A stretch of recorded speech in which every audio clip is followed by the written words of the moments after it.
I'm John Sutton from the Department of Economics, which is hosting today's lecture by our BP visiting professor, Michael Whinston of MIT.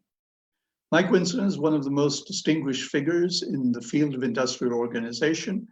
His remarkably broad range of significant contributions span topics from auctions, anti-competitive practices, contracting, vertical integration.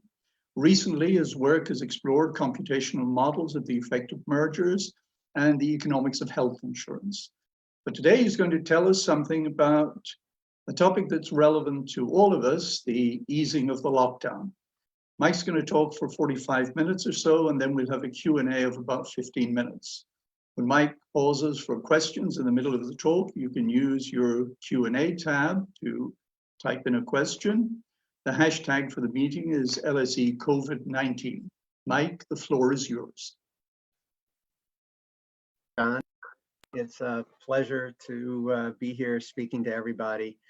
When I first started thinking about this lecture back in January January, early February, I was thinking I would talk about a topic of great interest to everybody, which was merger policy. That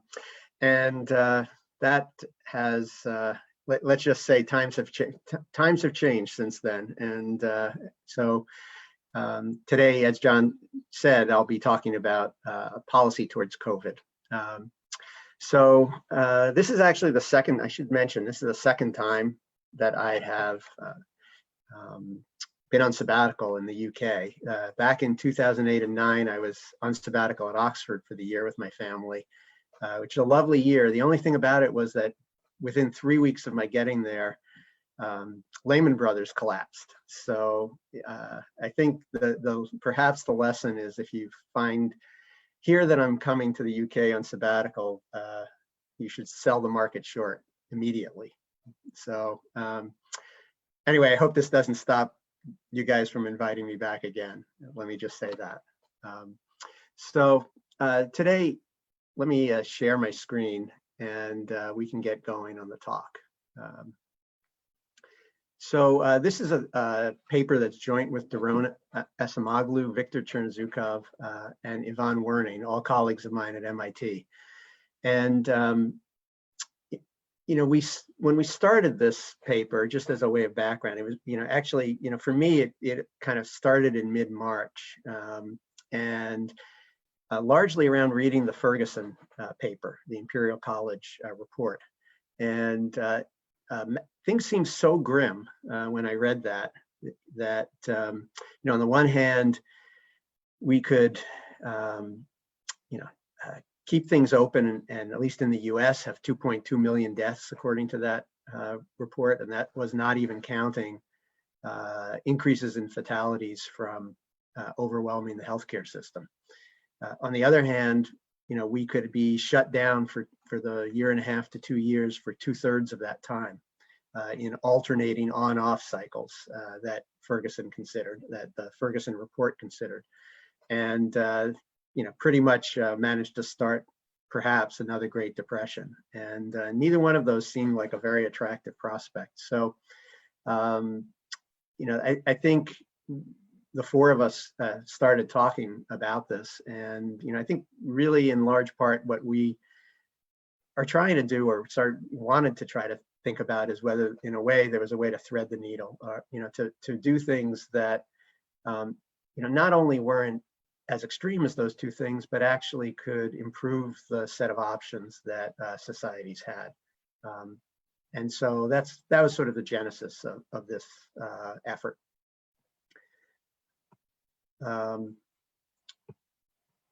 Okay, so kind of as a starting point, the paper is really based around SIR models, basically the kind of a core epidemiological model that's used to model infection transmission.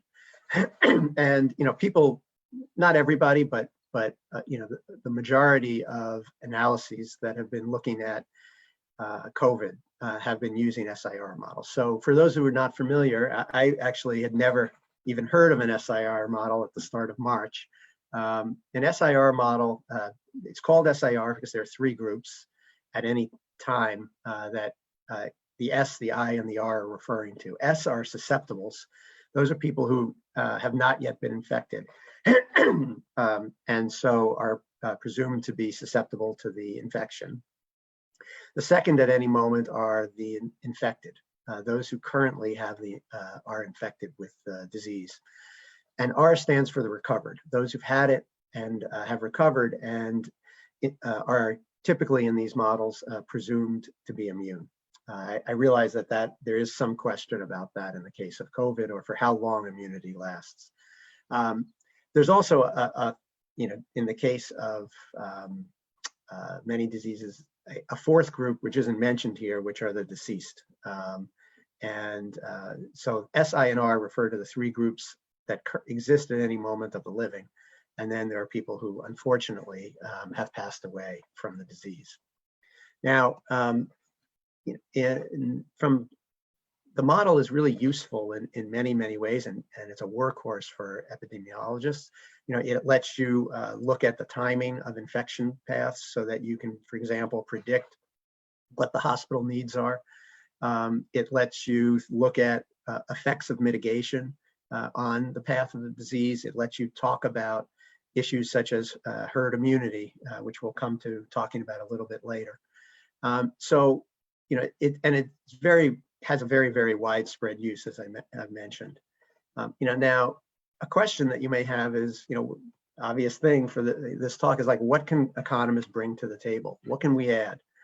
So, I'd say, the key thing that we bring to the table at a starting point is to recognize that there are costs of lockdowns, that there are economic costs involved. Once you recognize that, the next step that an economist brings to the table is to recognize that there are potential trade-offs, that we can lock down more tightly and have worse economic outcomes, or we can lock down less tightly and have better economic outcomes. It isn't always monotonic, as I'll get to talk about later. For example, a full not locking down at all actually can turn out to not be very good for economic outcomes. And I'll come to that later. And then the last thing, once you recognize there are trade-offs, of course, what economists love to do is optimize. And so, excuse me, the next step that you can do is to think about optimal policy. And in thinking about optimal policy, that's going to depend in part on how one weighs economic losses versus mortality, the losses from death that are non-economic. And we'll have a lot more to say about how we do that in a bit. I think one of the things when we started thinking, I said, we wanted to thread the needle and make, in some sense, and try to make outcomes, see if we could, come to some policy that would let outcomes be much better, is that from the beginning, a very striking fact about COVID is the very asymmetric or differential effects that they have in mortality and illness risk for different age groups. So, for example, here I have numbers that are based on Ferguson's report. For those 20 to 49, roughly, the mortality rate is 1/10 of 1%. For those 50 to 64 years old, the mortality rate is about 1%. And for those 65 and older, the mortality rate is 6%. In fact, there's uncertainties about the levels, and I think, partly the information on these mortality rates has been remarkably bad because of the lack of testing, of widespread testing. But I think one thing that's not controversial is the differentials. That is that the mortality rates are multiples higher as you get older. So that's kind of a first thing that was very striking to us. And the second thing that's striking is that the workforce participation of those 65 and older is much lower. So in the US, only about 20% of the elderly, those over 65, are employed, versus about 85% of those under 65%. And so, there's a very big difference in the economic costs as well of lockdowns. So this was kind of the thing that motivated us initially to think that we could come up with policies that would be much better than just the kind of blanket policies that were discussed in the Ferguson report. And I should say, by the way, that the Ferguson report did talk about as well having some differential age policy as well. So I don't mean to suggest that it was as simplistic as what I just said. Okay, so what do? Well, what we do is we take a simple SIR model, we expand it to allow for multiple risk groups, and then we use that model to explore optimal policy implications. And in particular, what optimal policies look like in terms of lockdowns or stay-at-home orders for the population. And I should say at the outset, that we're going to say something about what the best outcomes are. To a substantial degree, you may be able to rely on individual behavior to generate those outcomes, especially individual behavior guided by strong recommendations. So we don't really get into, and I'm sure this will come up later, exactly how the policies are implemented. Rather, we're just talking about what the best stay-at-home or lockdown policies are. When we do this, there's going to be some trade-off. That is, relative to what an epidemiological model will be, is our SIR, our multi-risk SIR model is going to be very, very simple.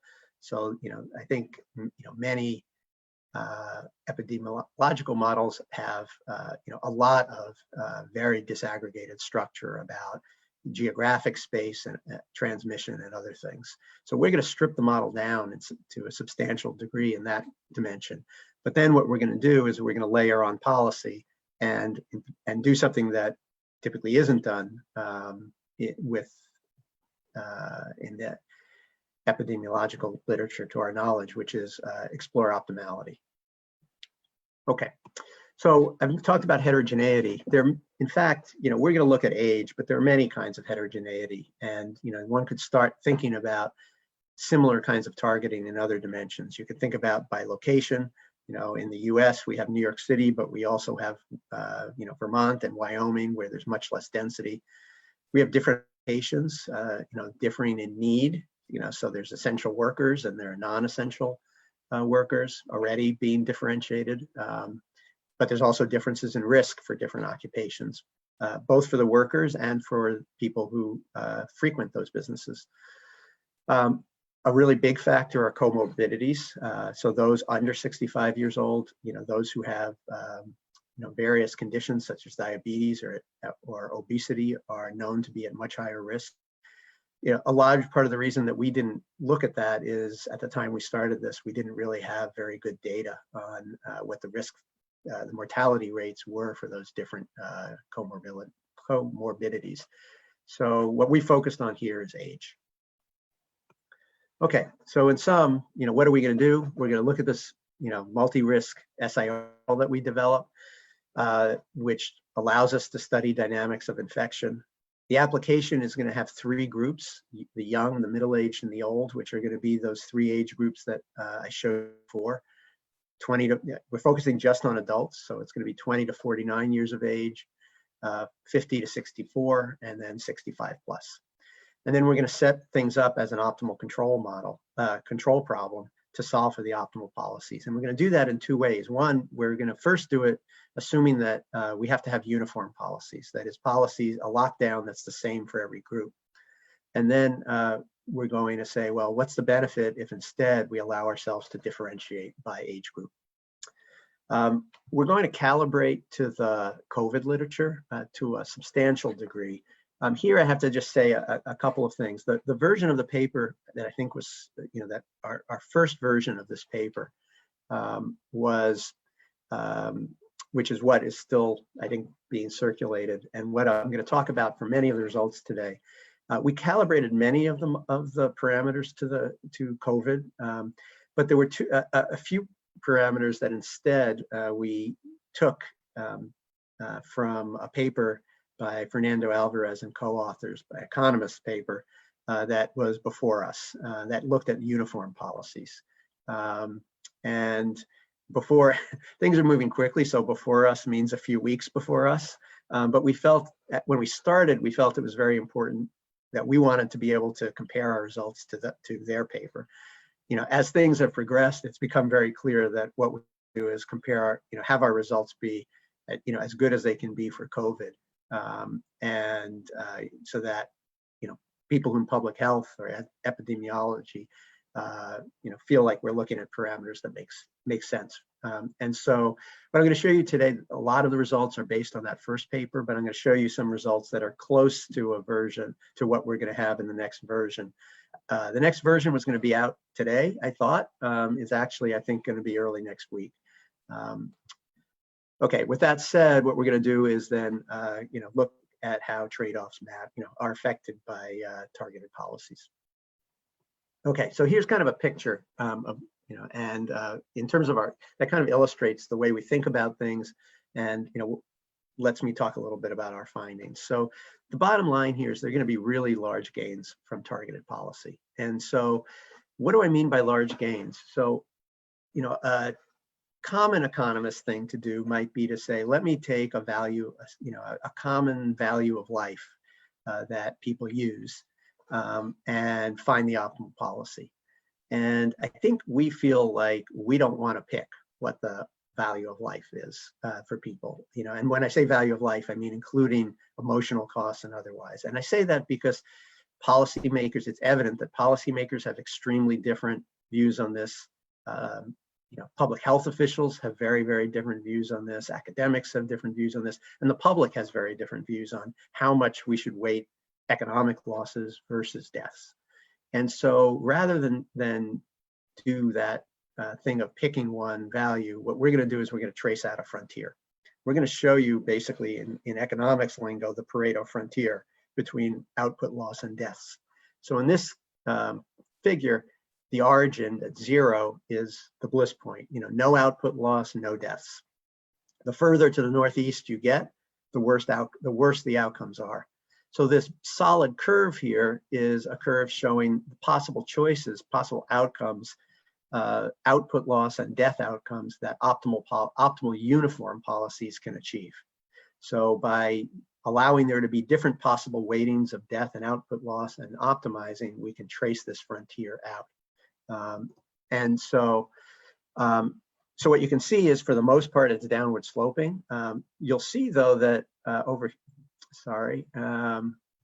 give me 1 second here. I want to activate my pen if I can. Over here we have no control, and what you can see is, the best point for economic outcome, if the only thing you cared about economic outcome, is down there. It's the point on this curve that has the lowest output loss.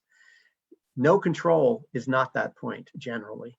And the reason is that illness and deaths have costs, economic costs. And so as a general matter, just having no lockdown, no stay-at-home order is not going to be the best policy, even if the only thing you care about is economic losses. And then our main point is going to be, we're going to show you how this frontier shifts towards the origin if you start using optimal targeted policies. So that's going to be the focus of how I discuss things. And I should say the paper that's currently exists does this frontier, talks about this frontier, and it's, kind of a critical thing that we were talking about. The presentation, the new version of the paper is going to put that even more front and forward. Okay, so the second point is targeted policies help a lot, but one thing that really surprised us is that differentiating past the difference between over 65 and under 65 is not a really big help. That is, almost all of this gain, comes from distinguishing between over 65 and under 65. We had thought going into this that there might be, an optimal policy that let the, under 50s go out first, and then only later had those between 50 and 65 go out, given that they have higher risk. It turns out it's true that the optimal policy does that, but the gains are small. So that's the second point. The third point I've already, actually, the third point I would say is, it's sometimes easy, when we say you should have a strong lockdown policy on the 65-year-olds, what we don't mean is that the optimal policy then necessarily releases the young and the middle age fully immediately. Rather, optimal policies, what they're often doing, and I'll show you this later, we'll see this, is they have a very strict policy on the elderly, but they do lock down the young and the middle aged for a while and then gradually release them. And then the last point is that testing is very important. So I'm going to show you something that adds to our optimal targeted policy, increased testing. And that has a very, as everybody knows and talks about, can have a very, very important, large effect. And in the limit, if you could test everybody completely immediately and instantaneously isolate them, targeted policies wouldn't be important. There'd be no transmission at all of infection, or very little. But so I guess the way we kind of think of these targeted policies is, that where they come in to be handy and very, very handy is, when you're not in that world of dramatically high of having very, very high testing. And I haven't been following exactly where the UK is. I can tell you the US is definitely not in that world of very high testing. So, okay, so those are the main findings. And what I'm going to do now is first show you the model, and we'll go through that. Then I'm going to talk about the parameters, and then I'll show you results. Okay, let me first give you some important caveats. The number one caveat is we are not epidemiologists, and we don't pretend to be. And so, our model is, as I said, a stripped down SIR model. We welcome, I say this now and I'll say it at the end of this slide, welcome feedback and suggestions from not just economists, but especially others. Second, the model specification and parameters are still highly uncertain.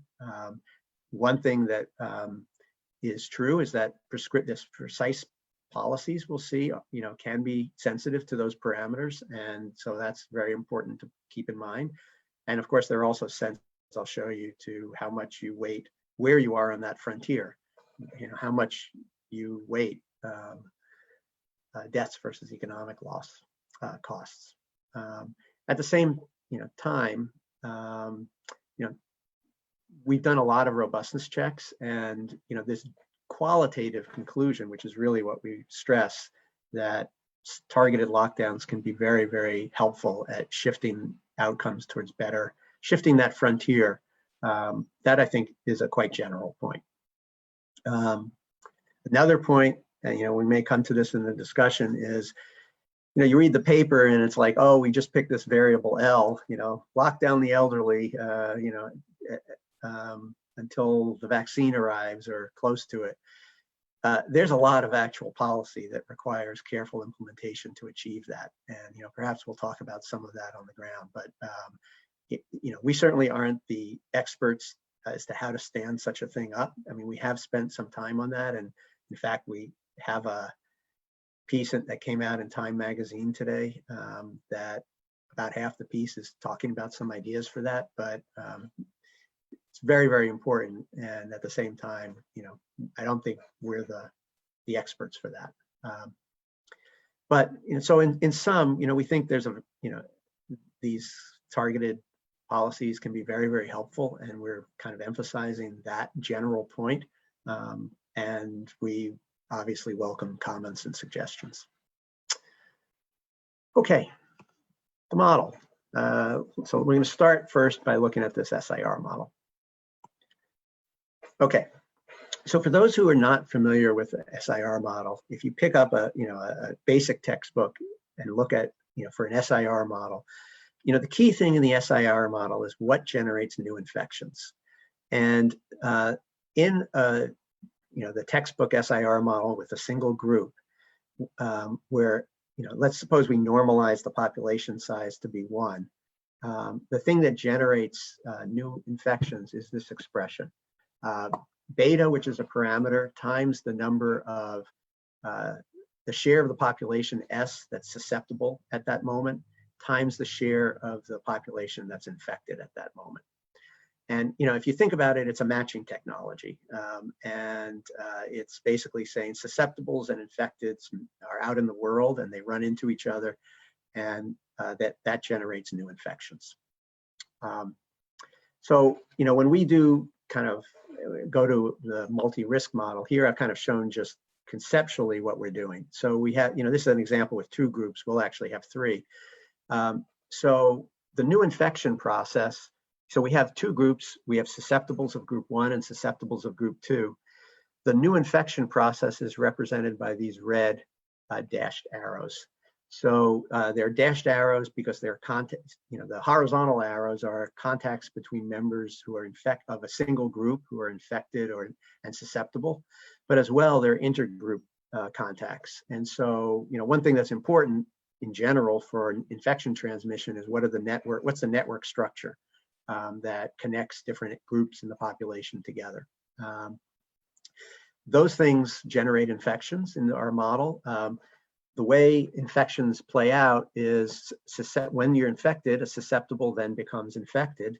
And in our model, there are going to be 2 kinds of ways that you can be infected. You can have severe infection, in which case you're going to what we call needing an ICU. So there's been a big concern in everybody's discussions is not overwhelming hospital capacity. So we're going to want to keep track of what the ICU needs are that are generated by the infection path.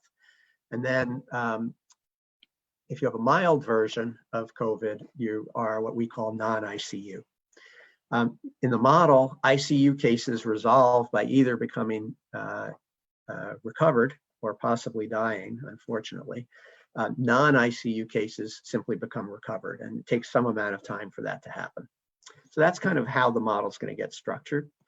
At any moment, the sum of the 4 groups, S, I, R, and D, add up to NJ, which is this within a group, add up to the share of the population, which is group J, and that we denote by NJ. And in our general model, multi-risk model, we generalize that new infection, that simple new infection rule in the way that's shown at the bottom of the slide. So basically, the new infections in group J are going to be beta times SJ, that's the number of susceptibles in group J, times something that generalizes the simple textbook model. And what you can see here is it's the sum of the number of infected over groups, and we're going to take account of network interactions between groups, these row Ks. So that's one piece that's different. The second piece that's different is we have this denominator in here. And for those of you who are familiar with like the economics literature on matching, you'll remember, the version that I had up, that's the standard kind of textbook version of SIR. In economics, is called quadratic matching. Matching that happened in the coconut model of Peter Diamond, Peter Diamond's 1982 coconut model of unemployment. And so that's the kind of standard thing. And it's a good model for, I think for geographic effects, like if we're all going to the shopping mall and there are more people in the shopping mall, everyone's closer together and we generate more infections. But it's maybe not as good a model for workplaces. If I'm working with 5 people all the time, and my work having more infected in the population isn't what's important for my risk. What's important is what share of the people I'm working with are infected. And so this version at the bottom allows for that. Alpha equals 2 is the quadratic model that we started with. Alpha equals 1 is a constant returns model where it's actually the share of infected that matters. So in the paper, we do both. We look at the effects of moving away from quadratic. Today, I'm not actually going to talk about that. Okay, and as I said, alpha equals 2 is kind of the standard and the baseline I'll talk about today. Okay, so the general model has J groups. The newly infected, as I said, can be mild or severe. The probability that group J, if infected, has a severe case is iota J. All infected cases resolve with some Poisson rate called in gamma J for group J. The mild, as I said, all recover. The severe resolve at a rate which is the same rate over time, but they might die or they might recover. And a key thing is that the probability that you die is going to depend on a variable called HT, which is the level of ICU needs in the population.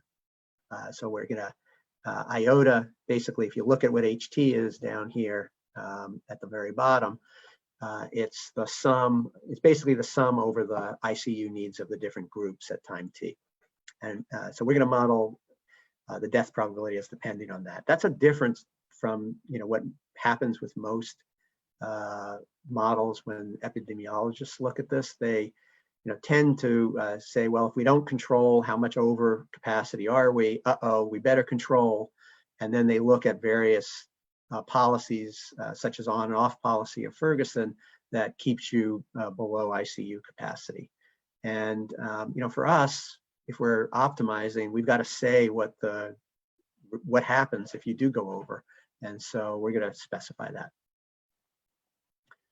Okay, the next thing in the model is testing and isolation. So basically, there's a probability that if you are infected, you are isolated. And so you can think of that as what share of the time in which you're infected are you isolated. There's a probability that if you're for the ICU people, which is phi j, that might be when the ICU people first, develop symptoms. And there's a probability as well for non-ICU people that they are isolated. And of course, many of those we believe are non-symptomatic. And so without testing, tau might be quite low. There's also an issue about what happens with recovered agents. We assume that in what we do that they are immune, and at least for the year and a half, for the time period until the vaccine arrives. And then there's a probability kappa J that they're detected and separated, that is isolated. By separated, I don't mean isolated. I meant sent back to work without having to be locked down.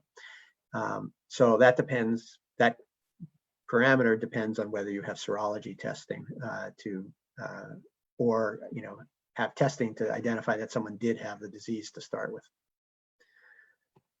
Okay, the model is going to have a lockdown parameter for each group, and there's going to be some upper bound. That upper bound is going to reflect, it's going to be less than 1 often because of the need for essential workers.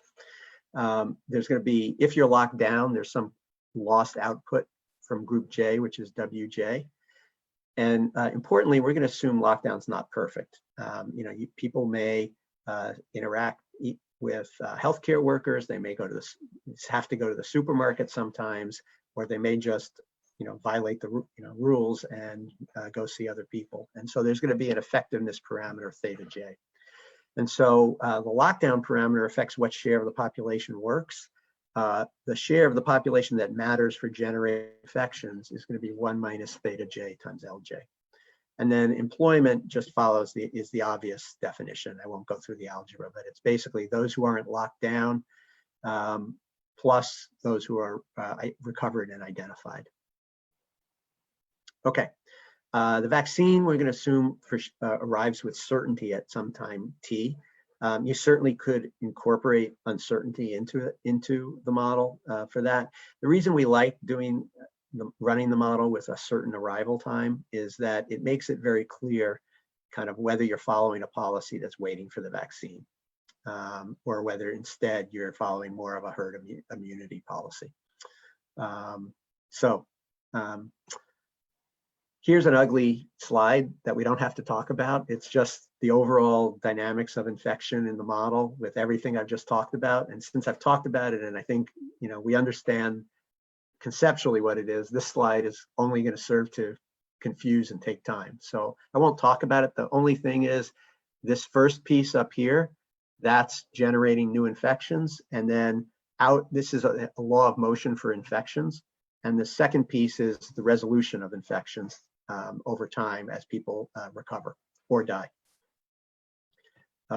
And this a special case of this is that Alvarez model that I referred to.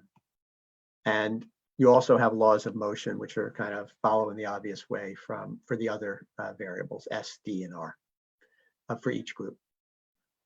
Okay, so we are going to generate that frontier by minimizing a weighted sum of losses.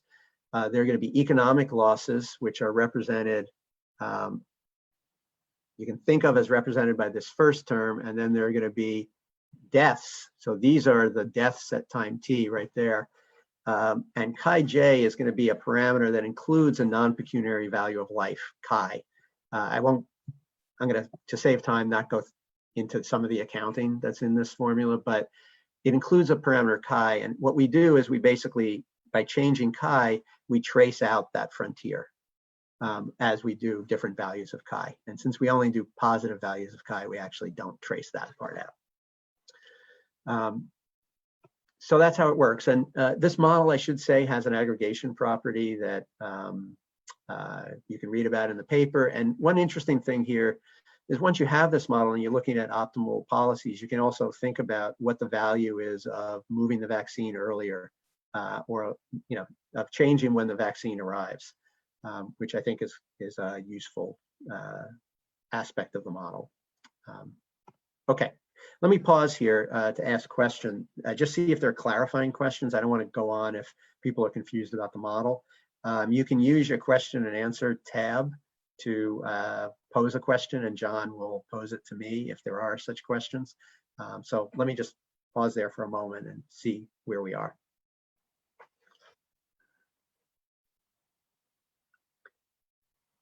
Well, we have had a flow of questions coming in, but the questions are ones of a kind which we'll handle during the Q&A rather than clarifying. I think things have been wonderfully clear so far, Mike, and you should just continue on. Okay, all right. Well, that means we're going to have a good discussion, so that's a good thing. Yeah.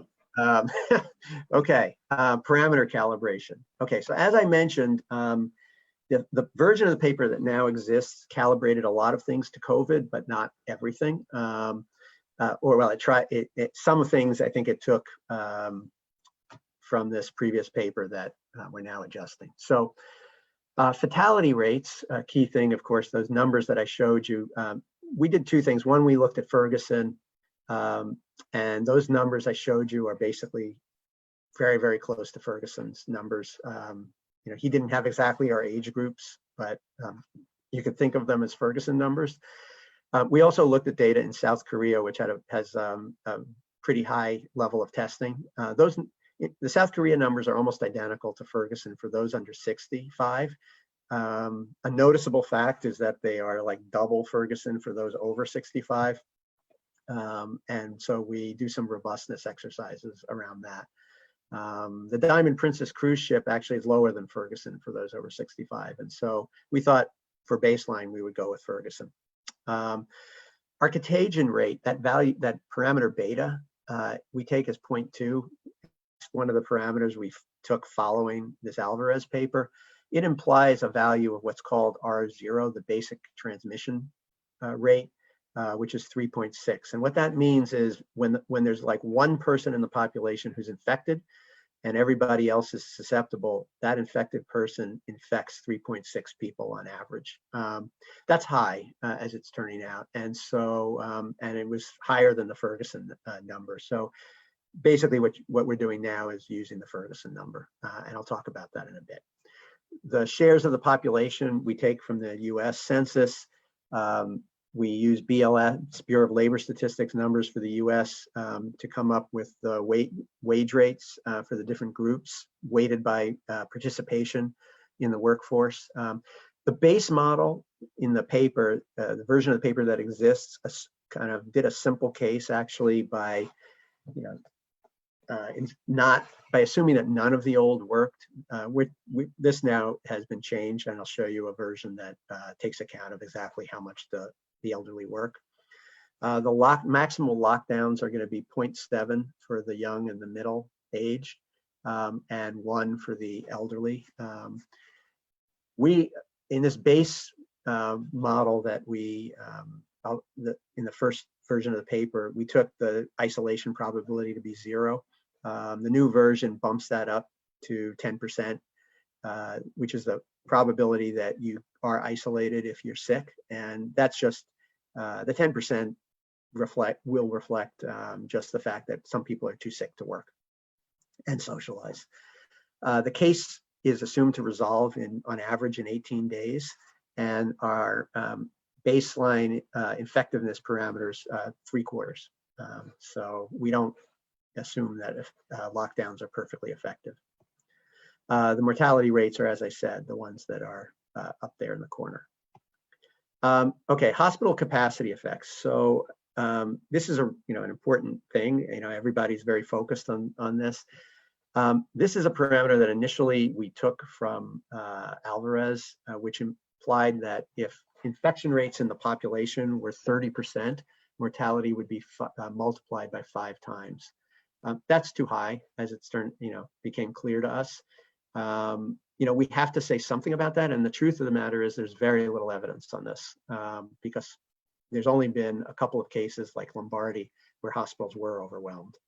But in the new version, that number is going to be quite a bit lower. You have to realize, like in the US, if you're over 2 or 3% infection rate, you're over capacity of the population, you're over capacity. So 30%, if you had 30% infection rate, almost nobody's getting into an ICU. Okay, basically when the economic cost of death is going to take account of how much time of economic loss we lose because between time of death and retirement. And then the assumption we're going to make is the vaccine is going to arrive in the baseline in 1.5 years. For the simple case, the baseline, we're going to assume that this group interaction network structure is such that it's really just one big pool. Everybody's interacting with everybody equally. And we do robustness exercises around that. I may show you one if we have some time. Okay, before we show results, let me just pause. Again, just for clarifying questions, if there's anything. Nothing coming through here, Mike. I think. Hey, now we get to look at pictures. That's a good thing. Okay, no more math.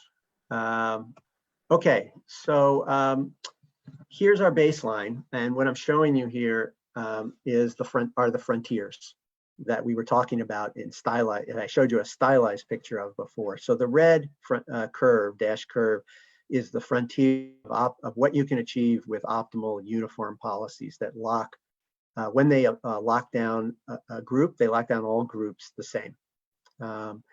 And the losses here, I should say, are that in part because our transmission parameter was large, and in part because our what I call the quality penalty of being over ICU capacity was large. These are large death levels. If you only cared about an economic loss, you'd be down here and you'd have 4% of your population dying. That's higher than we think is actually likely to be the problem, what happens. And so, our new numbers are going to be lower than that, but are going to reflect the same kind of thing that we see in this picture. So, what we see in this picture is a really big gain from going to targeted policies. And so green are semi-targeted policies. Blue, and by I mean semi-targeted, what I mean is we only have different policies for those over 65 and those under 65. And then blue are fully targeted policies where you can do different things for each of the 3 groups. And the obvious thing here is you can hardly see green. So targeted policies are super helpful, but once you've done semi-targeted policy of distinguishing between the elderly and the non-elderly, the gains from further targeting on age are very small. So that's kind of the key at some level, like that's the paper right there. Okay, so let me just show you what policies are like, because there's interesting things in them. So this is the optimal uniform policy if for a parameter value chi of 20. So in the US, that would be like assigning a the average wage in the US is $60,000. So that would be like a $1.2 million dollar equivalent to for the emotional or psychic non-pecuniary cost of death that you were assigning. So what you see in this is it has that optimal uniform policy has a very large economic loss. Economic losses here is measured as fractions of 1 year of GDP. So you're basically losing just shy of 25% of 1 year of GDP. The death rate in the population is just a little under 2% with this optimal uniform policy. So just, I should say, in what point are we talking about? We're talking about that point on the frontier, okay? Oops, sorry, I made a mistake here. You're talking about this front point on the frontier right there. Okay, so what you see in this policy is you actually never go up to the maximal lockdown, but you have a pretty strict lockdown to start with, and then you gradually release it over time.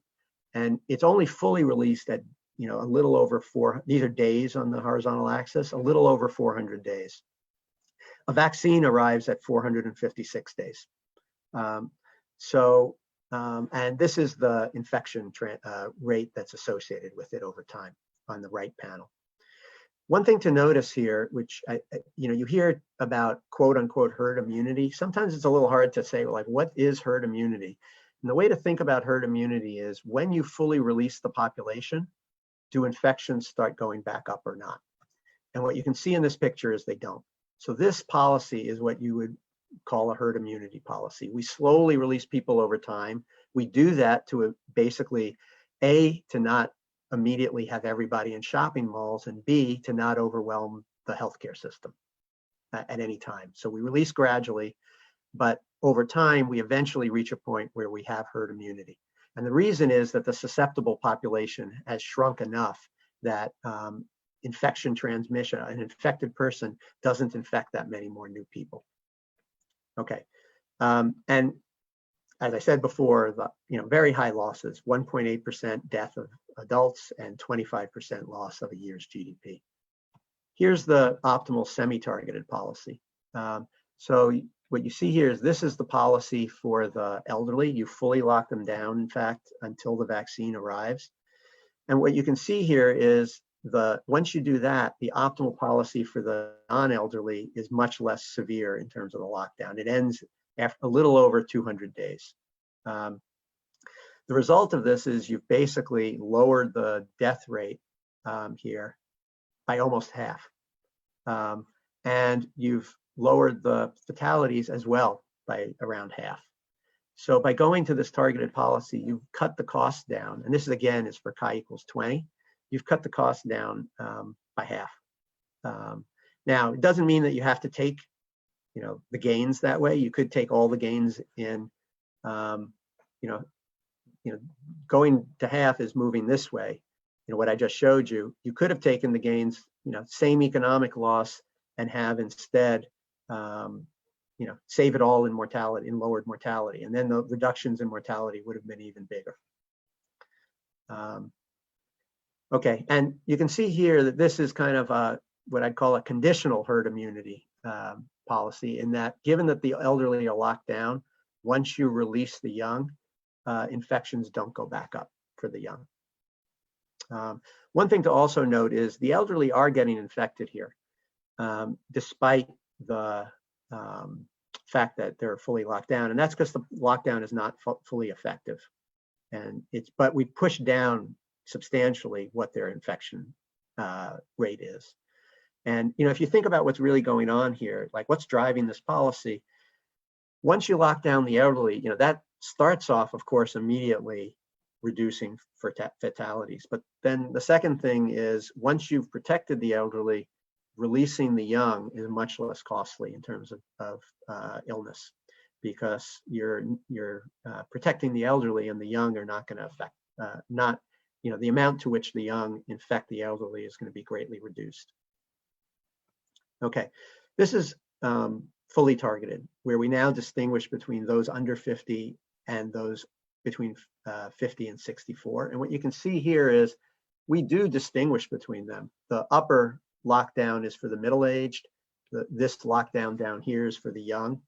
But though we're distinguishing between them, the gains, if you look over here, are very small. And that, we saw that in the frontiers. The frontiers almost don't fall when you do this. So yes, kind of I don't know whether to say it was disappointing for us or not disappointing, but it definitely was not what we expected when we first started off. In fact, we first started off writing, before we did any research, we started off writing an op-ed that was going to talk about, the benefits of perhaps releasing the young versus the middle-aged. And then, we got cold feet before putting that op-ed out, thinking like, we don't really know, and whether the gain is big or not, and we should do the research. And turns out the answer is it's not. Okay, here's an interesting, if you move up that frontier and instead increase the value of life that you put, chi equals 30, so a 50% increase in what you call the non-pecuniary value of life. The uniform policy now gets more severe. It lasts a little bit, it does last a little longer, but it also stays higher for a more significant amount of time than before.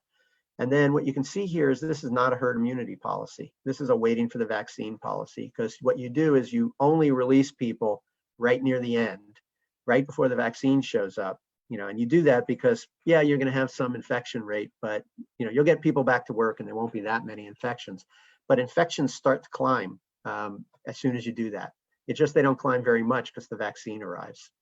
So, so there is a real difference in the policy based on how much where you're gonna be on that frontier. Nonetheless, with this, once you, if you do semi-targeted policy, you still would, lock down the elderly entirely and then go for a herd immunity policy with the young and the middle-aged.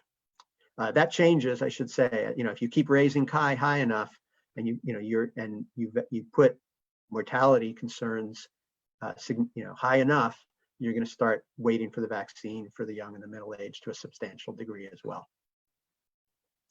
Okay, I'm going to just, I think the original, if I understand, we're going until 1:15, I think.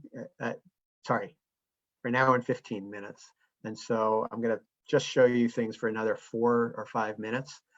And I will turn it over to questions and answers. So this, what I want to show you here is an alternative parameterization. It's not exactly what we are going to do in the next version, and I'll tell you how, but it's very close. So we lower the transmission probability beta parameter so that we match Ferguson's baseline R0. We also lower that mortality penalty to be, instead of at 30% being 5 times at 30% infection rate, it's going to be a 30% increase in mortality. At a 20% infection rate, it's going to be 20%. That actually may be a little low for the mortality penalty, I think. We do a robustness exercise on that as well. But I think a reasonable upper bound on that mortality penalty is the share, if you assume all ICU need, everyone with an ICU need were to die, it probably can't be worse than that. And so that kind of could give you an upper bound on what that parameter should be. Okay, on the economic side, that's the health side. On the economic side, this version I'm about to show you, instead of assuming total loss of productivity at home, it goes to kind of an opposite extreme and assumes that you only lose 43% of productivity. And what this is the one thing that's going to be different in our baseline in the next version. We're going to assume that number is 70% in the version that's going to come out early next week. We're going to take account of the fact that 20% of the elderly work, and we're going to assume that if there's a 10% chance when you're infected, you can't work and socialize because you're too sick. Okay, here the key thing here is when you do this, here are the frontiers in that case. Key thing here is, yes, the fatality numbers are lower, and yes, the economic losses are lower, but the basic picture, the basic value of targeting of semi-targeting is still very large, and the value of full targeting once you semi-target is very small. So it's the same qualitative picture that you get in our existing paper. Okay. Let me skip over what the policies are, other than just saying that with this alternative policy at chi=20, you actually do go for waiting for the vaccine when you have a uniform policy. And in fact, you wait for the vaccine. So when you get up to chi=40 with this new parameterization, you wait for the vaccine for the young and the middle-aged in a targeted policy as well. Okay. We do something about network structure where we say that there's a lower net interaction between across age groups than within. This lowers, also helps to lower fatalities, because now when you lock down the elderly, they don't interact as much with the young and the middle-aged that you release. And you can see as a result, you actually have a milder lockdown on the young and the middle-aged in the targeted policy, semi-targeted policy. Another thing you can do is think about testing and tracing. The key thing in this model is what's the probability that you isolate someone who's infected, or what share of the time that they're infected do you isolate them? If you only isolated the symptomatic, but you did it immediately when they became symptomatic, that probability would go up to about 40% from the 10% that's going to be in our new baseline. And what you would get here is, of course, lower fatalities. And you would also have a milder lockdown in a semi-targeted policy on the young and the middle-aged. And it gets, if you go up to 60% with testing and tracing, of course, it gets even better. And, there's something, that we do in the current paper where we say, well, suppose we combined increased testing, group distancing, where we, not only lock down the elderly, but, people don't, young people don't visit them as much.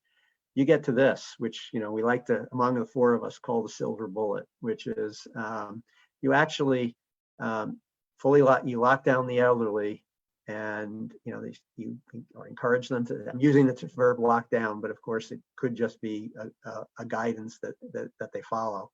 And then you actually don't have to lock down the others at all once you have that kind of group separation and dramatically increased testing. So it's, I guess that's the bottom line, that there's really the possibility of using smart policies to really increase, make outcomes much, much better. So that's the last thing I'm going to show you. I do just want to say that we have this interactive dashboard that we've built. It's still a little bit in the work, being improved, but what you can do is go to it, and there's a tab you can, this is not shown here, but where you can put in parameters, and it'll show you what the optimal policies are. The tab here is not for optimal policies, but you put in your favorite policy, put in parameters and put in your favorite policy and see what it does. So, it's, I think, quite interesting to play around with as well. So let me stop there. And I'll stop screen sharing at this point. And I think turn it over to any questions of any kind you guys want to ask, and John. I'm going to begin with a question that comes from Kate French. Are the deaths caused by the economic contraction itself allowed for in the model? So the answer to that is no. Actually, there are two kinds of so there's some things that are left out in terms of the economics and mortality. So on the mortality side, I think that's a really good question. And, we only are counting fatalities directly from COVID. And, if, I guess, there's various ways in which health outcomes could be bad, for reasons that are directly linked to the lockdown. So for example, lockdown itself can have costs in terms of, people getting depressed and suicidal and not being able to go to their doctor and having elective surgery canceled. Also true that having your loved ones die can cause other health problems for you because of stress and anxiety and other things. So I think, those things we don't have in the model, and it's a very good point to recognize that. There are also some, important economic things that are not in it. So we count direct losses from lockdown. People are not working right now, A, and B, when people die, we lose their future output. We don't count anything about follow-on macroeconomic effects. So, if being shut down causes a lot of businesses to go bankrupt, and that leads to even when we potentially the vaccine arrives, it makes economic output not jump back to where it was before. Those are economic losses that we're not counting.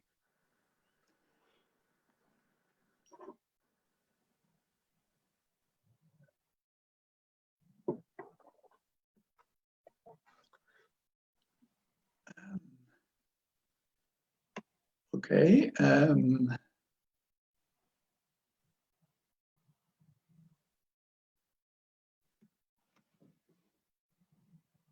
We have a question from Toby Chambers asking, have you thought in your model about considering hotspots in terms of industry clusters where susceptibility is high? He mentions meatpacking as an area. How about that industry-wide dimension of differentiating? Yes, so that's a great question. I think, in the second slide, if you remember, I said that there are many other dimensions that you could think about targeting on. One of which is based on industry, industries, and it's a question of both. Two things on the industry side. One you mentioned, which is high, some industries have higher risk. In the meatpacking industry, people are locating themselves side by side, and I don't know if there's much you can do to mitigate in that setting. Hopefully there is. But also, there's also a value, that's why, it's already recognized in having essential workers working, even when we have our, current widespread lockdown policy. So, I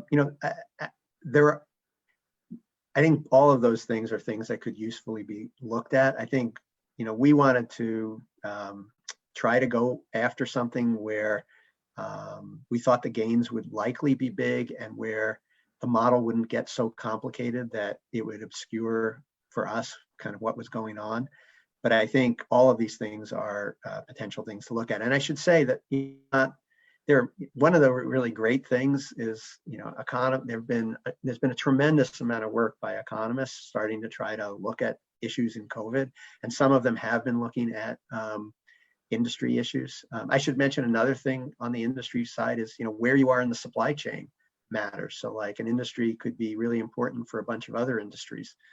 So there are a lot of interesting issues, I think, to look at there, which we haven't done in this paper.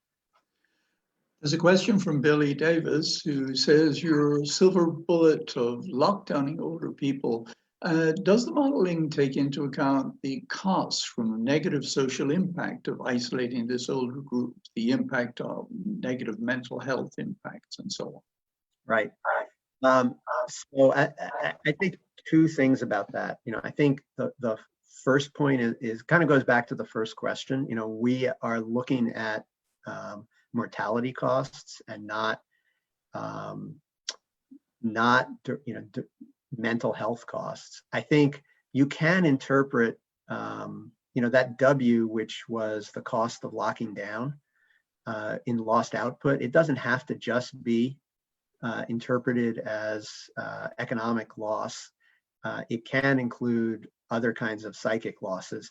The interpretation of what we're calling, we're calling all of that an economic loss.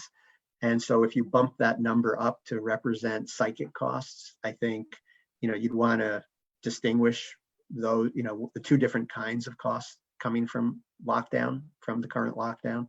But you could use the model to do that, interpreting the parameters differently.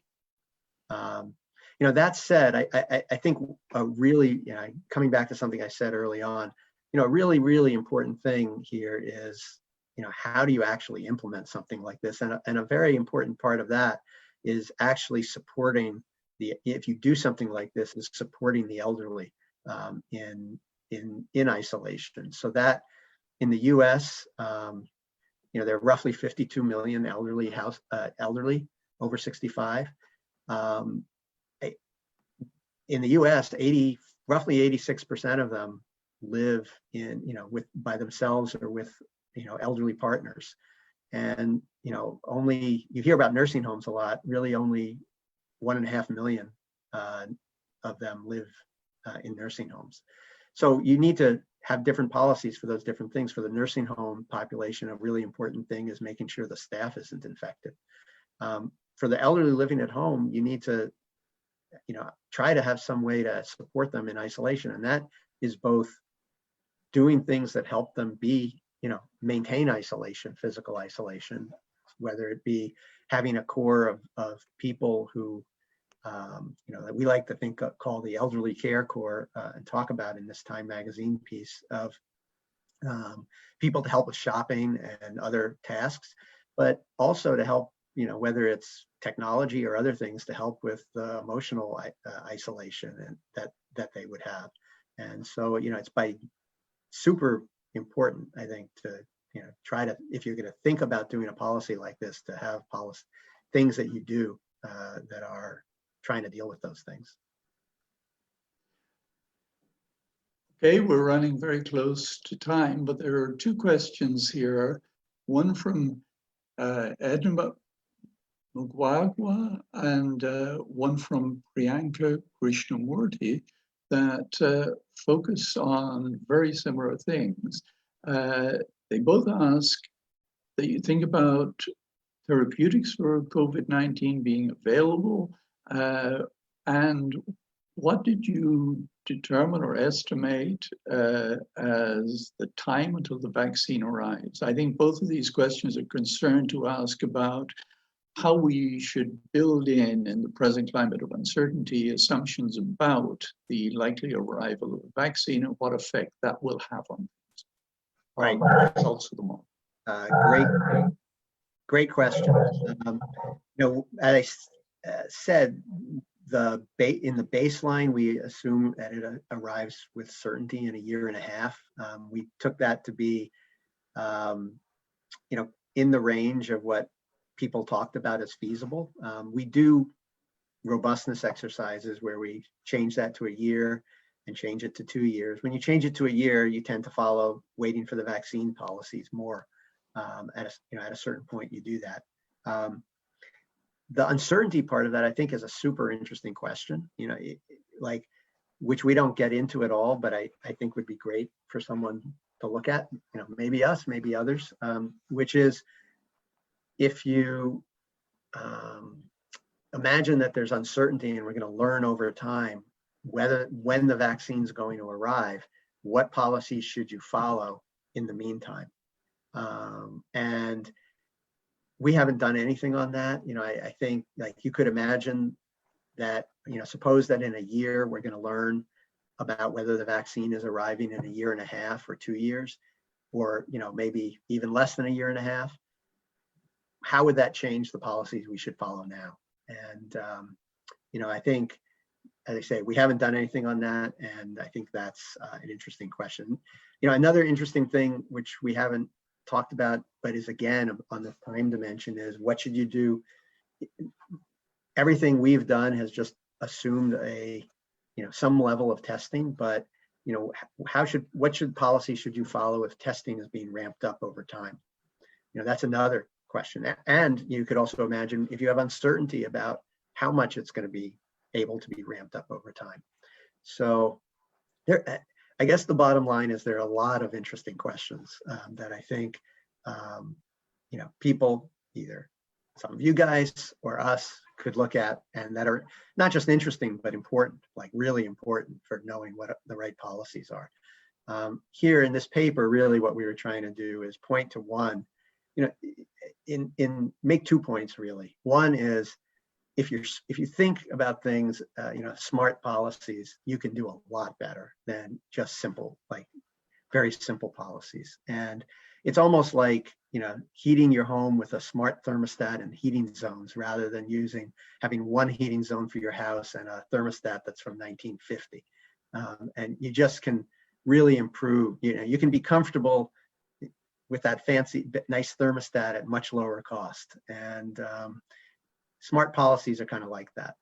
And so that's the first thing. And the second is, we went to go illustrate it, looking at one particular kind of policy. And there are other things to do, and I think hopefully many of you will do them. Okay. David would like to ask you to clarify some of the numbers that are coming out in terms of your model in the presentation, in terms of 1% fatality rate and so on. He asks, are these figures implying that the number of deaths we've seen so far are only a very small fraction of what we anticipate coming?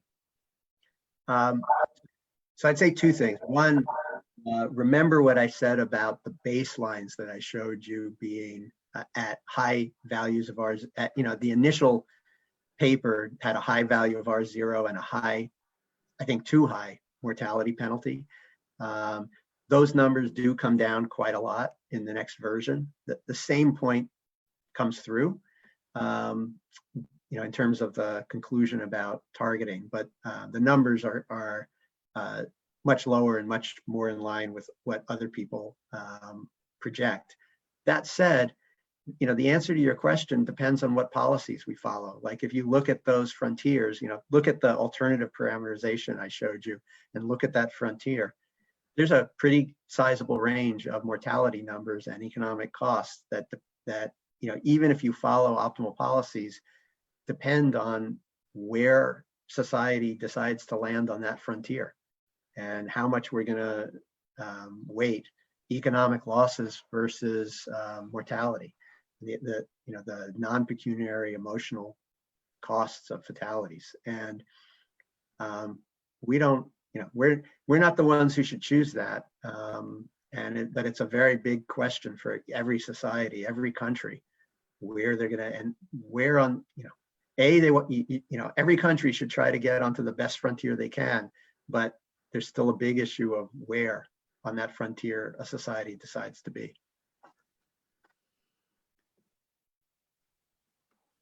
Okay, well, we're running very close to the end, and I'm going to end with a request which we've had from Heidi Zamzal. Please, could you re-give the link to the interactive site? Sure. I'd like to say it's actually listed in the paper. So if you download the paper, I'll put up the link now. Oh, sorry, I'm not screen sharing. I think, John, do you want me to screen share that, or would you like me? Okay. It would be nice if you could. Okay, I can, let's see. Here we are.